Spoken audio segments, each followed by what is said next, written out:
তোমার biological clock, তোমার productivity hour তুমি অ্যানালাইসিস করে তোমার মতো করে পড়বা। একজন ভাই 18 ঘন্টা পড়ে বইয়ের চান্স পাইছে বলে তুমি 18 ঘন্টা পড়বা? তোমার ব্রেন 18 ঘন্টা নিতে পারে, তুমি 6 ঘন্টা নিতে পারো, তুমি 6 ঘন্টায় নিবা। তুমি 13 ঘন্টা পড়তে পারো বলে তোমার রুমমেট যদি তোমার দেখে 13 ঘন্টা পড়ার চেষ্টা করে, ও পাগল হয়ে যাবে। বাট তুমি পারবা।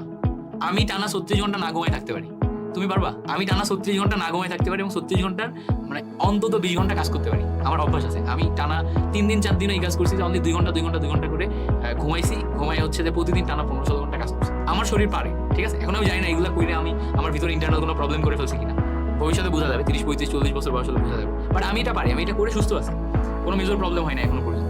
আমি এটা পারি, তুমি তো পারবা না।